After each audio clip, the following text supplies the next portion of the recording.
Shalom Pak. Salam, puji Tuhan. Ya, apa kabar Pak Santoso? Baik, salam sehat, salam sejahtera. Tuhan Ya, Yesus. salam sehat. Bersama Tuhan Yesus kita dahsyat. Haleluya. Tuhan Yesus adalah pribadi yang sangat baik buat setiap kehidupan manusia. Terima kasih Amin. Pak Santoso sudah hadir di tengah-tengah kita dan Bapak bisa bersaksi, bisa ceritakan bagaimana Bapak punya latar belakang kehidupan di dalam iman sebelumnya dan bagaimana ceritanya sampai ya istilahnya dari nama saja sudah tahu bahwa Bapak ini dari latar belakang seorang Muslim ya karena Muhammad Santoso. Nah, bagaimana Bapak bisa berjumpa dengan Tuhan dan bagaimana Bapak sampai bisa percaya kepada Tuhan? Karena itu bisa memberkati banyak orang ya. Oke, waktu dan tempat saya serahkan kepada Pak Santoso. Silakan, Pak. Puji Tuhan. Selamat malam kepada saudara-saudara yang terkasih di dalam Tuhan Yesus Kristus. Nah, sebelumnya saya akan memperkenalkan nama saya dengan lengkap. Kalau tidak nama saya sampaikan dengan lengkap, mungkin tidak akan dikenal, maka tidak akan sayang. Kan seperti itu Bapak Yusuf ya. Puji Tuhan. Pada malam hari ini kami mau bercerita sedikit tentang bagaimana di dalam setiap kehidupan saya yang lama, yaitu mempercayai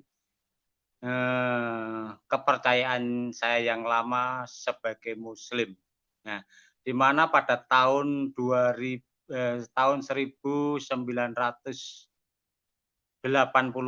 yang lalu, ya, saya masih bergumul di kepercayaan saya. Setiap harinya saya juga selalu bergumul dengan apa yang kami percayai. Dan di situ saya juga digembleng sama orang tua kami, ya, di mana orang tua kami itu memperkenalkan saya dan memberikan nama kepada saya itu supaya kami menjadi anak yang soleh, ya. Nah, dinyatakan orang tua saya itu sejak lahir saya diberi nama itu supaya menjadi orang yang taat kepada orang tua, menaruh harapan yang besar kepada saya supaya saya menjadi anak yang taat ya kepada orang tua, kepada bangsa dan kepada Tuhan sesuai dengan cita-cita orang tua saya itu supaya taat kepada Tuhan. Di mana di dalam setiap kehidupan saya itu seringkali ditekan, kamu harus seperti ini, kamu harus banyak dikatakan sodakoh supaya bisa masuk surga, kan seperti itu. Nah, ketika ibu kami, orang tua kami keduanya itu memberikan nasihat-nasihat terus kepada saya seperti itu, dan akhirnya ibu kami itu juga diserang suatu penyakit yang luar biasa, yaitu penyakit kanker. Nah, dalam penyakit kanker ibu kami itu seringkali kami juga menyarankan para normal atau teman-teman kami semuanya yang kami kenal, ya. Tetapi lambat laun ibu kami tidak semakin sembuh, ya, tetapi semakin parah dan semakin parah dan semakin parah. Nah, dari sinilah awal pertobatan kami, ya. Kenapa kok menjadi awal pertobatan kami? Nah, di sini ada saudara sepupu kami yang memperkenalkan kami kepada seorang pendeta. Nah, padahal kami adalah seorang Muslim, kok diperkenalkan dengan seorang pendeta yang pada saat itu terus terang saja saya menganggap semua orang Kristen atau seorang pendeta adalah seorang yang kafir, seorang yang tidak berkenan di hadapan Tuhan. Dia adalah kami katakan adalah intipnya neraka, kan seperti itu. Nah, dari situ saya terus ditawari dengan saudara sepupu saya itu tidak henti-hentinya. Saya terus menolak dan menolak terus. Tetapi semakin lama ibu kami semakin parah. dan akhirnya tawaran demi tawaran yang tidak pernah henti-hentinya itu kepada saudara sepupu saya itu saya terima. Ya cobalah doakan ibu kami, kalau memang ibu kami bisa sembuh, saya mau percaya seperti itu. Nah, ketika itu tahun 87 itu terjadilah pergumulan yang luar biasa, kurang lebih 4 tahun lamanya, sampai kurang lebih tahun 91. Nah, setiap hari saya tetap bergumul di kepercayaan saya, yaitu sebagai muslim. Dan setiap minggunya saya dengan enggan dan dengan tidak mempercayai kepada Yesus sebagai Tuhan pada saat itu, yang saya anggap adalah sebagai orang kafir, saya tetap datang di gereja karena sungkan, bukan karena takut kepada Tuhan, ya. Karena sungkan dengan sepupu saya yang seringkali menawarkan kebaikannya kepada saya, bahkan kadang kebutuhan dari pengobatan ibu saya juga dibantu kan seperti itu. Nah, akhirnya lambat laun itu, saya berangsur-angsur agak meleleh. Nah, ketika itu ada seorang hamba Tuhan yang datang ke rumah kami mendoakan ibu kami, ya. Dan seorang pendeta ini mempunyai suatu penglihatan yang luar biasa kepada seluruh keluarga kami, bahkan ayah kami juga mem sebagai orang zaman dahulu pasti akan mempunyai yang namanya jimat-jimat atau mempunyai keris, mempunyai apapun yang dimiliki untuk kekebalan mereka. Nah, yang saya heran, semua pendeta ini kok tahu, Bapak pasti punya pegangan ini ya, Bapak punya pegangan ini ya. Semuanya tahu, letaknya dimanapun tahu. Nah, dari situ saya mulai heran, kenapa pendeta-pendeta ini tahu apa yang dimiliki oleh ayah saya itu. Nah, dari situlah saya mulai sedikit-sedikit mulai percaya bahwa pendeta ini kok diberi karunia seperti ini ya. Padahal seorang pendeta atau orang Kristen itu adalah orang kafir. Kenapa ya dia bisa memiliki? Padahal orang yang diberi karunia itu rata-rata adalah seorang kiai, seorang ustadz, dan seorang paranormal Jawa. Tapi kenapa pendeta ini orang kafir kok bisa ya? Dari situ saya belajar dan belajar dan belajar terus. Dan ketika saya membaca suatu nas, di situ dikatakan pada tahun kurang lebih tahun 88 itu saya juga menemukan suatu nas yang berbunyi seperti ini kalau nggak salah, yaitu tidak ada seorang pun yang tidak menghampiri neraka. Itu sudah ketentuan bagi Tuhanmu. Nah, itu saya mendapatkan suatu dilema yang sangat luar biasa. Padahal saya itu mempercayai tuntunan saya itu adalah tuntunan yang paling benar, tuntunan yang diridhoi oleh Allah kan seperti itu pada saat itu. Tetapi saya bergumul dengan luar biasa. Percuma kalau seperti ini saya bergumul dan di sini dikatakan dengan jelas bahwa saya pasti masuk neraka kalau seperti itu, teman-teman.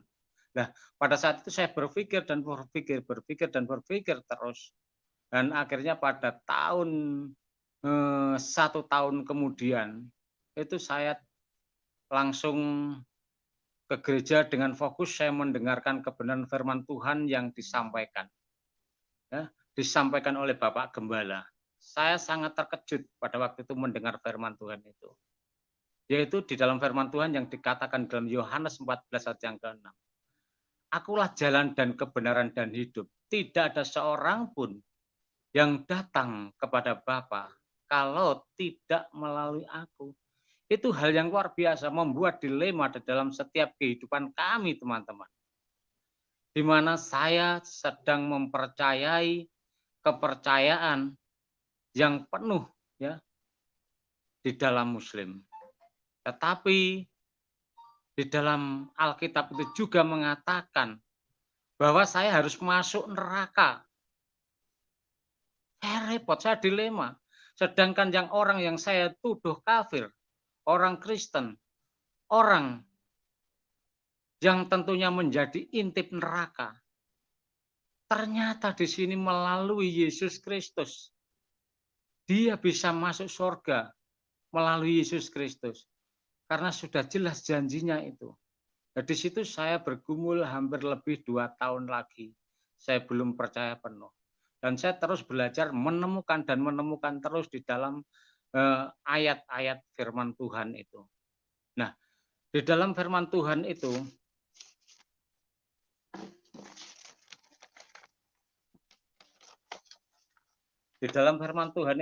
saya menemukan yang ya bukan firman Tuhan ya. Di dalam hitungannya kalau kita sekarang mengerti itu wahyu ya. Yang tercatat di dalam wahyu itu hal yang luar biasa juga. Kalau saya mengenal suatu ayat di dalam ayat kepercayaan saya itu. Di situ dikatakan, padahal setiap hari saya meminta kepada Tuhan jalan yang lurus. Tetapi dari situ saya tidak pernah ditemukan. Tetapi dari ayat yang lain, saya menemukan juga. Seperti ayat yang ada di dalam kepercayaan dulu yang berkata demikian. Isa Al-Masih adalah jalan yang lurus. Ikutlah kepadaku. Itu hal yang luar biasa. Loh, saya meminta jalan yang lurus, sedangkan di situ saya ditunjukkan jalan yang lurus. Ini membuat dilema lagi. Dilema dan dilema terus. Tetapi kenapa teman-teman kami, saudara-saudara kami mempercayai bahwa apa yang kami percaya itu adalah kepercayaan agama saya yang mutlak. Benar-benar agama yang diridhoi Allah. Sedangkan apa yang kami dengar di dalam gereja, ada Yesus. Setiap orang kalau tidak datang kepada Bapa, tidak melalui Yesus Kristus tidak bisa. Apa maksudnya ini? Sedangkan di sini dengan jelas, Isa Al-Masih adalah jalan yang lurus. Itu membuat saya dilema yang luar biasa. Tetapi lambat laun, hampir 3 tahun lebih saya bergumul. Ketika 4 tahun NAS tahun 91, saya menemukan satu ayat yang luar biasa. Ada NAS yang mengatakan, yaitu Isa Al-Masih putra Maryam. Dialah orang yang berkuasa di bumi dan di akhirat. Saya sangat terkejut sama sekali mendengar dan membaca ayat ini. Sehingga saya berpikir benar apa yang dikatakan di dalam Injil itu. Benar-benar luar biasa. Benar-benar saya takjub dan pada saat itu juga saya berpikir dan berpikir terus di situ. Kenapa di Al-Quran sudah ditunjukkan seperti ini? Bahwa orang yang menguasai dunia, orang yang menguasai akhirat adalah Isa Al-Masih. Berarti saya harus ikut kepada Isa Al-Masih. Kalau saya tetap berpegang kepada apa yang kami percayai pada saat itu, pasti saya sesuai dengan kebenaran wahyu. Mengatakan bahwa semua orang, tidak ada seorang pun yang tidak menghampiri neraka. Luar biasa. Pada saat 91 itulah saya langsung meminta dibaptis. Ya. Minta dibaptis, saya percaya kepada Tuhan. Ya. Percaya kepada Tuhan, saya langsung dibaptis saat itu. Itulah kesaksian kami, tantangan kami pada awal kami percaya kepada Tuhan. Dan ibu kami juga pun berangsur-angsur didoakan oleh para pendeta-pendeta ini bisa sembuh. Itu adalah mujizat Tuhan yang luar biasa. Dan juga orang dulu mengatakan gawan atau juga dikatakan pegangan ayah kami, yaitu para jimat-jimat ya seperti itu. Tetapi jimat-jimat itu dibakar oleh pendeta-pendeta itu pun tidak ada yang mempan. Akhirnya dibawa oleh pendeta itu. Dan akhirnya seluruh keluarga kami pun menjadi percaya. Tetapi separuh yang percaya, yang separuh masih Muslim sampai sekarang. Ya, puji Tuhan. Itulah pertama kali saya mengenal Yesus, dan latar belakang saya tadi sudah saya jelaskan.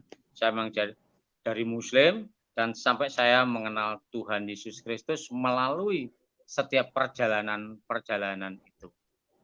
Nah, dari situlah setiap tantangan kami menerima Yesus Kristus, dan tantangan-tantangan setelah kami dibaptis, ya, setelah tantangan-tantangan kami dibaptis untuk mempercayai Yesus Kristus yang menjadi juru selamat kami saat hari ini, itu juga tidak enteng, Bapak Ibu Saudara sekalian yang dikasihi oleh Tuhan.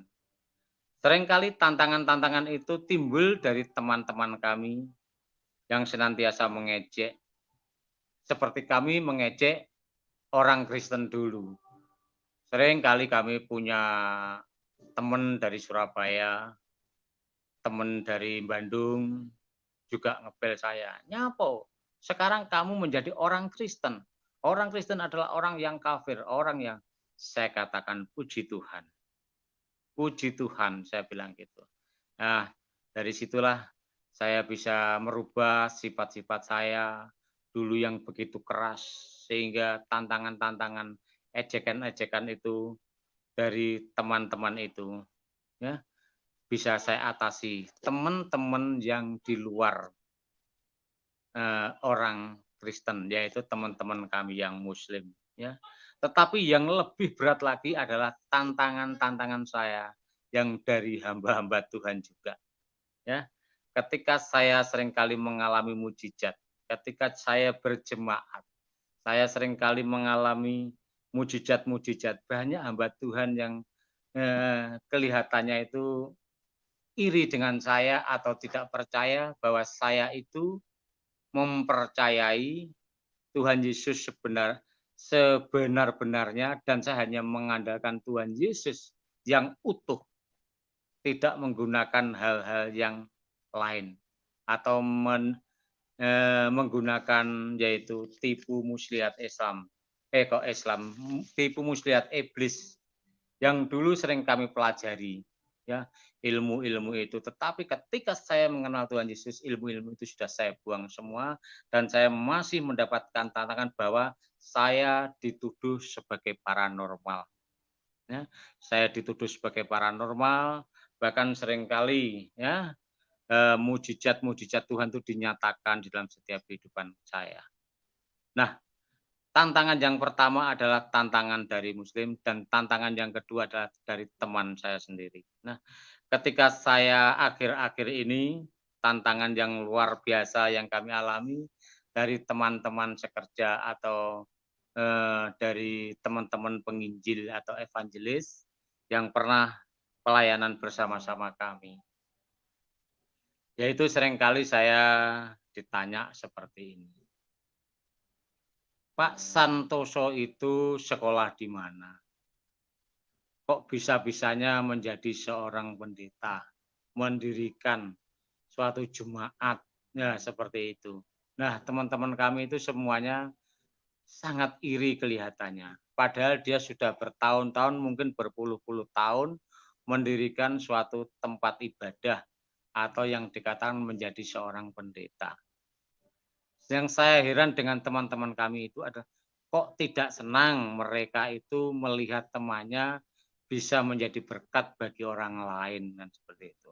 Dan saya terus terang, ketika saya seringkali mendapat pernyataan dari tantangan-tantangan ini, sehingga tantangan-tantangan ini menimbulkan suatu lebih kuatnya keyakinan saya, dan akhirnya seringkali saya mendapatkan mujizat dari Tuhan. Yaitu seringkali mujizat yang kami alami adalah ketika kami diejek, kami bersyukur.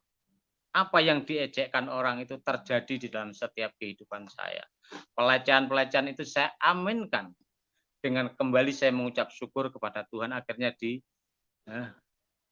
balik menjadi berkat, ya.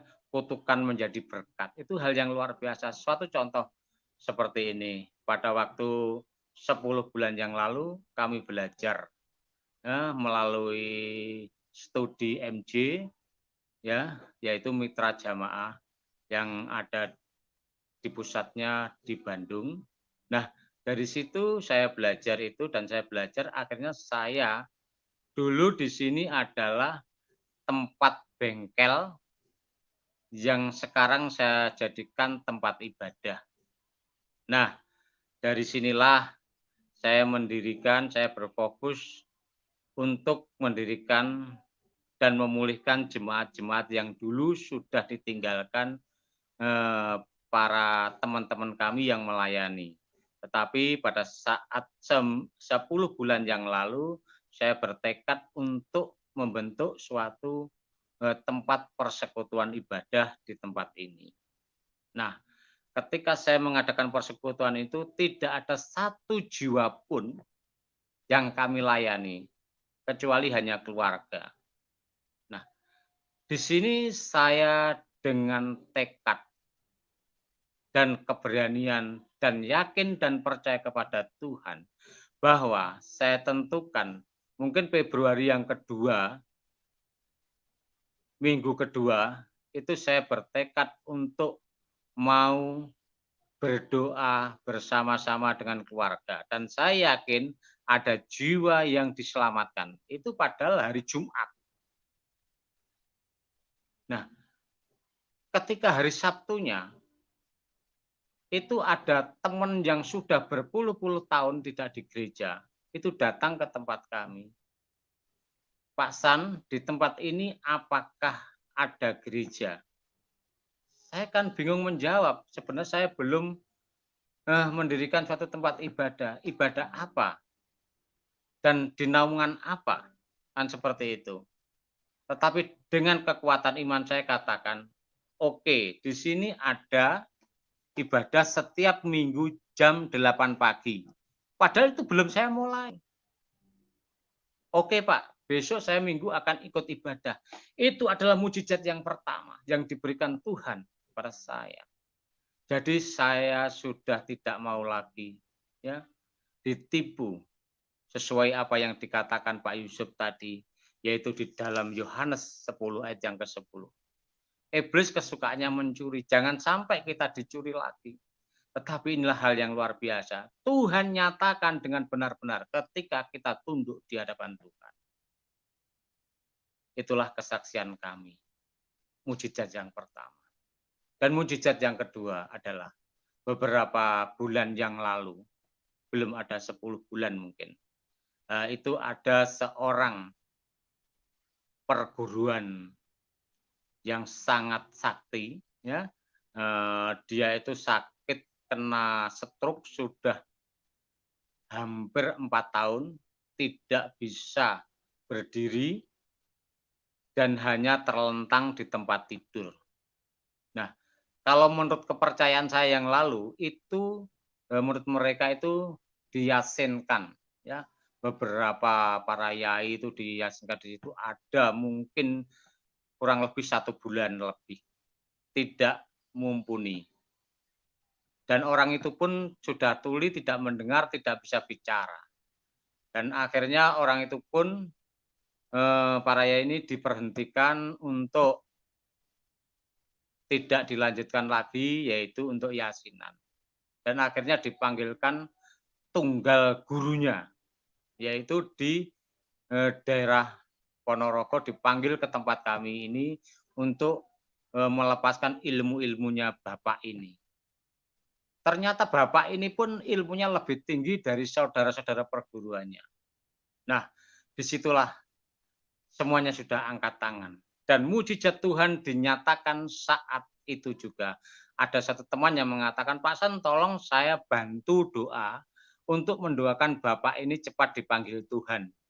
Saya kata, oh saya nggak mau orang ini dipanggil Tuhan dengan begitu cepat. Saya mendoakan apakah saya malaikat pencabut nyawa? Kan saya seperti itu, saya guyonan seperti itu ya. Teman-teman, saya tidak mau mendoakan orang ini supaya dipanggil Tuhan. Tolong Pak San ke sana untuk dipanggil untuk bantu dalam doa. Itu teman saya kan juga orang Kristen, orang percaya kan seperti itu. Dan akhirnya saya okelah saya mau ke sana. Nah, ketika saya di rumah mereka, nah menantunya itu jenggotnya panjang-panjang gini, jenggotnya panjang-panjang, ya. Ketika saya datang, ketika saya tahu sebagai orang Kristen, saya menjadi orang Kristen, dia tahu, dia keluar semua, keluar, nggak mau mendekat. Akhirnya saya juga ikut keluar, saya juga nggak mendekat kepada bapak yang sakit ini. Loh, akhirnya saudara-saudaranya bertanya, "Loh, kenapa Pak San keluar? Kan Bapak dimintai tolong untuk mendoakan bapak saya." Iya, saya tidak mau berdoa kalau bapak-bapak dan ibu-ibu, saudara yang di sini tidak ikut mendengarkan pada waktu Bapak sampean itu tak doakan. Karena saya perlu pendengaran sampean untuk meyakinkan Bapak sampean, saya bilang gitu. Nah, ketika disitulah akhirnya semua mau datang berkumpul di suatu kamar. Nah, mulailah dari situ saya bercerita, ya, bercerita tentang kejadian Adam, Nuh, Abraham, sampai Musa, sampai Tuhan Yesus Kristus selesai. Dan saya nyatakan bahwa saya bercerita tentang Isa Al-Masih adalah yang memiliki orang yang berkuasa di bumi dan di sorga. Kalau bapakmu nanti percaya kepada sang penguasa yang ada di bumi dan ada di akhirat, bapakmu akan sembuh, saya bilang gitu. Dia hanya amin, bilang gitu saja. Ya, akhirnya saya lagi ngomong, ya, baru saja ngomong sama bapak yang sudah bisu, sudah tidak mendengar ini, saya tanya, "Pak, dengar saya?" Saya bilang gitu. "Dengar." Nah, dari situ dia dengar. Akhirnya tak bimbing dalam doa orang itu. Dia mau untuk minta pengampunan kepada Nabi Isa Al-Masih seperti itu. Dia mau. Dan akhirnya setelah kami doa selesai, nah saya pulang kan seperti itu. Nah, besok paginya dikabari oleh saudara-saudaranya, "Bapak sudah sembuh, Bapak sudah bisa makan, Bapak sudah minum," kan seperti itu. Saya bilang, "Puji Tuhan." Loh, kelihatannya bapaknya sembuh itu tidak senang, saudara-saudara. Nah, ketika 1 minggu kemudian badannya sudah gemuk, makannya banyak, bisa ngomong, bisa berjalan, bapaknya meninggal. Loh, bapaknya meninggal kok senang? Saya gedek-gedek, Bapak Ibu saudara sekalian yang dikasihi oleh Tuhan. Nah, itu adalah satu contoh pernyataan Tuhan yang dinyatakan kepada keluarga itu, bahwa benar-benar Nabi Isa Al-Masih atau yang kita sebut saat hari ini Yesus Kristus sanggup menyembuhkan orang sakit, membangkitkan orang sakit yang bertahun-tahun itu. Ya. Jadi itulah mujizat yang kedua yang dinyatakan oleh Tuhan kepada kami. Dan semakin kami semakin meyakini bahwa Yesus menyertai saya mulai saat dari itu sampai selama-lamanya. Puji Tuhan, inilah kesaksian saya dan kesaksian kami yang ketiga adalah saya sangat rindu kepada saudara-saudara kami semua yang ada di lab ini untuk mendoakan saya semakin kuat, semakin teguh di dalam iman kepercayaan kami kepada Tuhan Yesus Kristus. Saya mohon bantu doa terus untuk pertambahan jemaat supaya Tuhan senantiasa memberikan hikmat, menambahkan kepintaran, kecerdasan kepada kami yang kurang mampu ini. Karena kami baru saja belajar belum mumpuni, kok berani memimpin banyak orang di gereja. Kadang saya juga tertawa sendiri dengan apa yang diberikan Tuhan kepada saya, apa yang dikehendaki oleh Tuhan kepada saya, karena saya adalah orang yang tidak mampu, Bapak Ibu saudara sekalian yang dikasihi oleh Tuhan. Sehingga saya bisa ngomong di hadapan saudara sekalian yang ada di sini pada saat hari ini adalah hal yang luar biasa. Itu semuanya Tuhan yang memberikan kemampuan. Terima kasih Bapak Yusuf, waktu dan tempat kami serahkan. Ya, Haleluya. puji Tuhan. Haleluya, terima kasih Pak Santoso, bagaimana Tuhan yang baik telah menyatakan diri kepada Anda dan Tuhan telah menyatakan mujizat-mujizatnya. Jadi di sini kita bisa melihat bahwa Tuhan Yesus itu adalah Tuhan yang benar karena Dia membuktikan bahwa Dia yang pertama Dia Maha Kuasa. Yang kedua, Dia membuktikan bahwa cintanya itu adalah cinta yang dari atas. Karena Amin. cinta yang ditunjukkan oleh Tuhan Yesus bukan cinta sekelas pasangan kita, bukan cinta sekelas orang tua kita, tapi cinta yang dari atas. Kenapa bisa begitu? Karena Pak Santoso, Pak Muhammad Santoso ini adalah orang yang suka ngeledek, suka menghina kekristenan, ya. Betul. Itulah cinta Tuhan, bahwa Tuhan itu tidak dipengaruhi oleh ledekan, Tuhan itu tidak dipengaruhi oleh penghinaan, Tuhan itu tidak dipengaruhi oleh semua kejahatan yang dilakukan oleh manusia. Tapi kasih-Nya lah yang mempengaruhi hidup manusia. Kasih yang luar biasa itu yang ditunjukkan kepada seorang Muhammad Santoso, itulah yang Amin. mengubahkan hidupnya. Ditunjukkan betapa Dia Tuhan yang baik dan tidak pernah memperhitungkan kelemahan, kekurangan, kesalahan kita. Asal kita mau bertobat. Ya. Jadi teman-teman, jangan sampai terlambat. Karena hidup ini, sekali lagi saya katakan, Tuhan Yesus mengasihi kita semua. Apapun latar belakangmu. Bahkan mungkin engkau berkata, saya benci kepada Tuhan Yesus. Tidak masalah. Tuhan Yesus tetap sayang kepada siapapun. Ya, cuma dengar nih, saya kasih tahu, jangan sampai terlambat. Karena kalau Anda terlambat bertobat, berarti Anda mati di tangan setan. Dan setan akan terkam hidupmu dan bawa hidupmu ke dalam alam maut. Itu tidak ada ampun. Ya, karena setan itu sangat bengis, sangat sadis, sangat jahat. Dia pembinasa keji. Dialah pembunuh manusia sejak semula. Dengan tipu daya yang dia lakukan kepada Adam dan Hawa, kemudian anak cucu Adam dan Hawa semua harus gali kubur setiap hari, harus gali tanah, dan harus berduka berhari-hari, harus menangis meratap karena itulah yang dikerjakan oleh setan. Setan itu tidak punya belas kasihan. Dia begitu menginginkan supaya semua manusia menderita.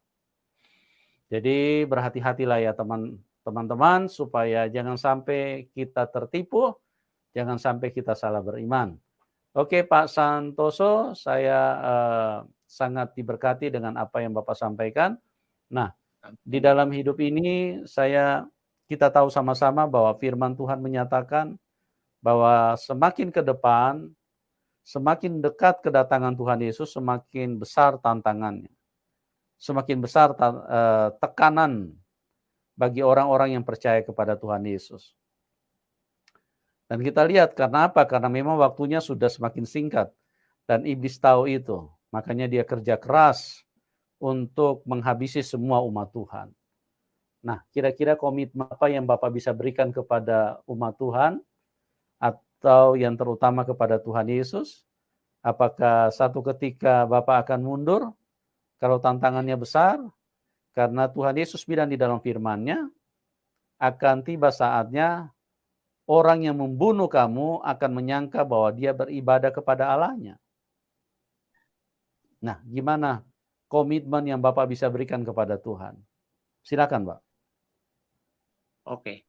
Saya sangat berkomitmen kepada kepercayaan iman saya kepada Tuhan Yesus Kristus. Kalau mungkin saya tidak berkomitmen kepada Tuhan Yesus Kristus, mungkin saya ketika saya mendapatkan gelar STH, yaitu S-nya itu sering, T-nya itu tahan, H-nya itu hinaan. Jadi sering terima hinaan ya dari teman-teman kami semuanya. Kalau saya tidak tahan hinaan, mungkin saya sudah keluar dari kepercayaan saya kepada Kristus. Tapi saya harus semakin kuat di dalam Kristus.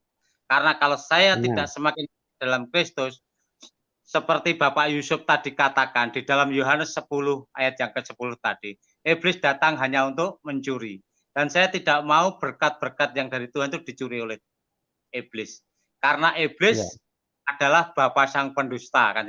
Tetapi luar biasa ketika saya menerima anak domba Allah, ya, itu yang bisa menyelamatkan saya.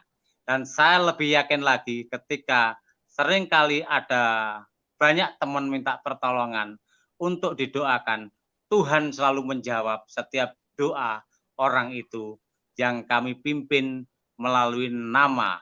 Kalau orang yang belum percaya kepada Yesus, kami anjurkan menurut keyakinan mereka menyebut dengan nama Isa Al-Masih. Tetapi kalau orang yang mau menyebut nama Tuhan Yesus Kristus, oke, saya malah lebih senang lagi. Inilah komitmen kami. Kami harus bisa banyak memenangkan jiwa untuk Tuhan Yesus yang penuh kemuliaan. Itulah komitmen kami. Ingin menjadi hambanya Tuhan. Dan kemampuan saya ini adalah semuanya dari Tuhan Yesus Kristus. Ini Bapak. Amin. Amin. Ya, Terima kasih Pak. Berarti Tuhan Yesus harga mati ya Pak? Harga mati untuk saya. Tidak akan beralih lagi? Apa Bapak? Tidak akan beralih lagi karena di dalam tantangan-tantangan yang akan semakin membesar?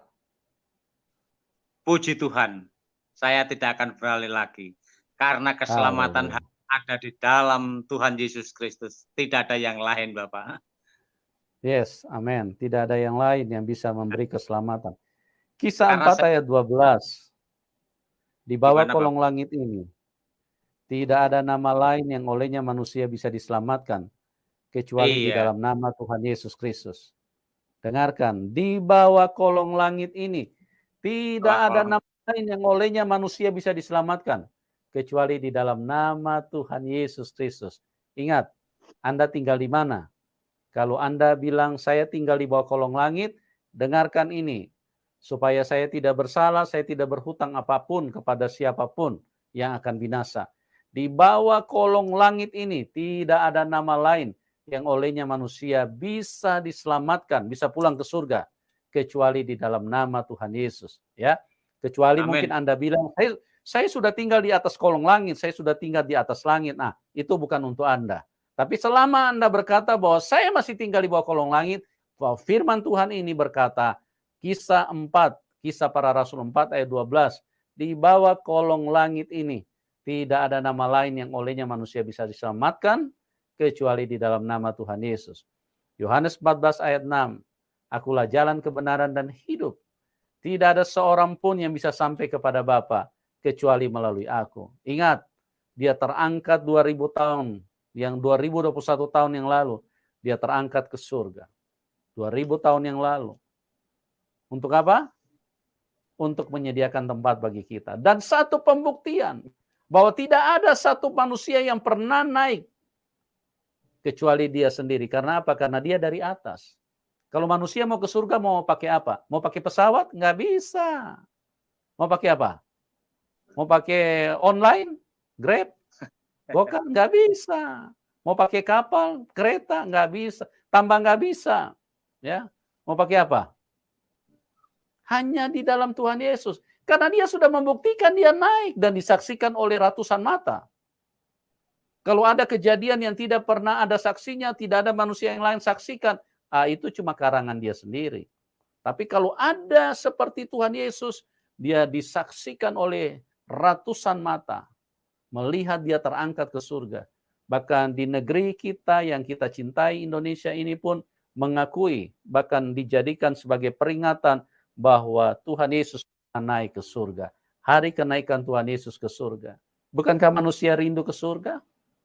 Bukankah manusia ingin sekali untuk ke sana? Makanya di dalam Tuhan Yesus tidak ada mudah-mudahan. Pasti karena Tuhan Yesus sudah membuktikan. Kita manusia ini perlu bukti, teman-teman. Ya, kita tidak mungkin mau beli kucing di dalam karung. Tapi kalau dia membuktikan berarti dialah yang benar, dialah sang kebenaran itu.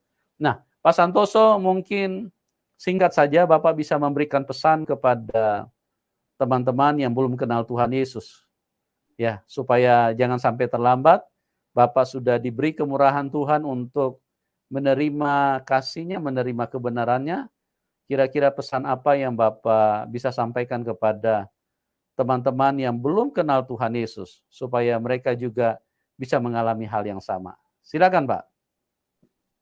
Puji Tuhan, ini seringkali kami juga menyampaikan di grup-grup Bapak ya, di grup-grup Ya, dari desa kami, dari kecamatan kan kami sudah seringkali menyampaikan kepada mereka. Saya tidak peduli mereka berkomen apa, ternyata hmm, mereka semua seringkali kami berikan ayat-ayat yang pernah kami pelajari. Seperti kami yang tak kasihkan tuh, tak share di grup-grup itu, saya komen, "Kamu harus mencari kebenaran yang hakiki. Karena kamu jangan sekali-kali membeli barang di dalam karung atau kucing di dalam karung. Ya kalau kucingnya itu indah, kalau kucingnya itu horoen," saya bilang gitu. Tetapi kami tekankan, kamu harus mencari kebenaran yang hakiki yang ada di dalam kitab pewahyuan. Yaitu tak tunjukkan semuanya ayat-ayat itu kepada mereka, Bapak. Jadi kalau kamu ingin selamat, carilah keselamatan itu hanya ada di dalam Isa Al-Masih. Ya, seperti itu kami seringkali menekankan kepada teman-teman kami Muslim, bahkan di seluruh desa kami, Bapak. Sampai kami sekarang kadang saya kalau mendekat kepada mereka saya dikucilkan. Tetapi saya tidak peduli. Yang penting saya menyampaikan kebenaran itu kepada mereka, supaya mereka diselamatkan oleh Tuhan. Dan ya, saya mohon satu kali lagi kepada bapak-bapak yang ada di sini, mohon kami didoakan, bahkan seluruh desa kami sudah saya catat, saya cantumkan untuk bisa dimenangkan oleh Tuhan. Yang saya tekankan kepada rekan-rekan kami itu, yaitu kamu harus mencari kebenaran yang hakiki di dalam Isa Al-Masih. Ini Bapak kesaksian saya, kami tekankan kepada teman-teman kami yang Muslim, yang belum percaya kepada Yesus Kristus. Terima kasih Bapak Yusuf, waktu dan tempat ya, kami komentar. haleluya. Terima kasih buat Pak Muhammad Santoso, kesaksian yang luar biasa, menguatkan, memberkati, dan juga menyadarkan bagi orang-orang yang belum percaya kepada Tuhan Yesus. Dan ingat teman-teman, di dalam hidup ini kita perlu sekali Tuhan yang benar. Supaya apa? Karena hanya Tuhan yang benar yang bisa bawa kita ke surga. Karena tidak ada satu nabi yang bisa bawa kita ke surga, tidak ada satu rasul yang bisa bawa kita ke surga, hanya Tuhan, ya. Dan Tuhan Yesus membuktikan itu bahwa Dia telah mengalami sesuatu yang selama ini tidak bisa dikerjakan oleh manusia. Tidak ada satu manusia pun yang bisa keluar dari kuburan. Ingat, manusia mati dan terkunci di dalam kuburan. Tapi Tuhan Yesus Kristus, kuburan jebol. Kuburan tidak bisa menahan. Itu artinya setan ditaklukkan, setan dikalahkan. Karena memang Amin. setan itu biangnya kematian. Setan itulah yang begitu sadis dan membunuh semua manusia. Manusia kehilangan anaknya. Dia tidak peduli manusia mau menangis keluar air mata darah. Setan semakin tertawa. Setan itu sangat jahat. Dan 2000 tahun yang lalu Tuhan Yesus membuktikan bahwa kuburan jebol. Artinya apa? Kematian dikalahkan. Oh haleluya. Siapa yang percaya kepada Tuhan Yesus, dia akan hidup selama-lamanya. Kita kalau meninggalkan dunia ini, kita hanya pindah tempat, bro. Ya, jangan terlambat. Tuhan Yesus mengasihi kita semua. Dia mati bukan hanya untuk orang Israel loh. Dia mati untuk kita semua. Dan itu ditulis dalam firman-Nya ya dan amin. Yohanes 3 ayat 16, karena begitu besar kasih Allah akan dunia ini, sehingga ia mengaruniakan anaknya yang tunggal, supaya setiap orang yang percaya kepadanya tidak binasa, melainkan beroleh hidup yang kekal. Bukankah itu satu tawaran yang lebih daripada apapun? Ya, lebih daripada dunia ini. Harta apapun, ya, tambang emas, segala macam harta kekayaan, bahkan semua uang yang ada di bank, itu tidak penting dibandingkan dengan keselamatan kita. Karena apa? Karena kalau manusia sekali masuk neraka, tidak mungkin bisa keluar dari situ. Tidak mungkin bisa keluar dari situ. Karena apa? Makanya ada yang namanya ajaran tentang ibadah, ya. Untuk apa? Ajaran tentang ibadah, ajaran tentang agama untuk menyadarkan kita. Kalau seandainya manusia bisa keluar dari neraka, tidak perlu ada ajaran, tidak perlu ada ibadah, tidak perlu ada khotbah. Karena toh nanti juga akan dikeluarkan dari neraka. Itu tidak benar, ya. Karena firman Tuhan berkata dengan tegas bahwa orang yang mati di dalam neraka, coba lihat. Analoginya begini, teman-teman, ya. Orang yang mati terkunci di dalam kuburan sampai saat ini dari mulai Adam dan Hawa tidak keluar-keluar dari kuburan. Karena apa? Karena terkunci di kematian. Hanya orang yang percaya kepada Allahnya Israel, kepada Tuhan Kristus, maka tersedia kemenangan, tersedia keselamatan. Oke? Terima kasih buat Pak Santoso yang sudah memberkati kita semua. Bagi teman-teman yang diberkati, boleh dukung. Nomor rekening beliau kami taruh di layar deskripsi. Tuhan Yesus memberkati Pak Santoso dan kami doakan tetap semangat Pak, tetap maju buat Tuhan, tetap lakukan pelayanan Injil, pemberitaan Injil buat Tuhan Yesus, dan doa kami juga buat siapapun yang ada di dalam link ini, kiranya kasih karunia Tuhan bisa menyentuh siapapun kita dan kita bisa sama-sama pulang ke surga karena Tuhan Yesus Tuhan yang baik dan Dia ingin kita semua pergi ke sana, tidak mati di dalam cengkraman setan. Oke, kita akan berjumpa di program selanjutnya dan salam kemenangan. Haleluya. Amin.